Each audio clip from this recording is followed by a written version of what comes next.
So in Seekers of the Storm, our antagonist is the False Sun. And the False Sun is a construct of 3 parts. The first is Providence. False Sun is made in his image by Lemurians that are very scared to be without Providence. Aurelianite, with her captors gone, is now reaching beyond her cage. She's trying to get out and she has no jailers anymore to keep her inside. So we're seeing her exploring new abilities in this DLC.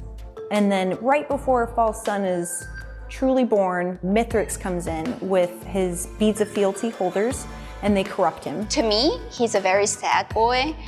He got betrayed. We had a lot of fun making him, and he's very crucial to the lore. I'm really excited about when players find out who he is actually in the game. We come in as fans of the franchise that are trying to make good on a thing. We always fall back on the idea of like, is this interesting and is this fun? I wanted to feel like everything around them is supporting the storytelling. I want them to stop and look at the environment and be like, wow, this is pretty.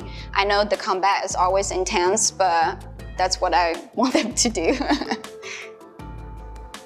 The various settings and location that we chose for this DLC is actually very heavily based on lore. Sometimes we would like to pick an enemy and we want to build an environment around it. And that's a thing where Risk of Rain do a lot, where, for example, in Abyssal Depths, the special enemy there is Imp, and there's actually a lot of lore attached to it. So we kind of want to keep that consistent for our new DLC stages as well. As I was writing for Seekers of the Storm, for every log that came out, there were 10 dead logs that never will see the light of day. But you know, out of those 10, 3 of them, they just weren't in the right place at the right time. If someone is out there who just wants a bunch of content, cool, we got you covered.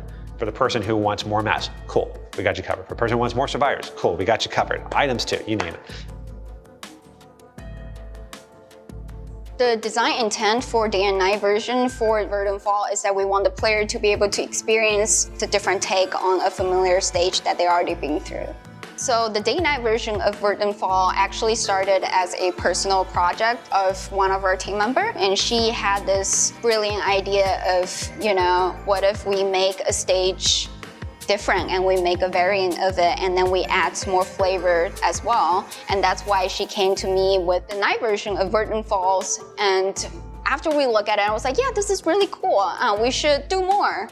There are props that's very specific to the night version and makes more sense. And the skybox is totally different. And we added new areas for the night version that players are not always get to access to.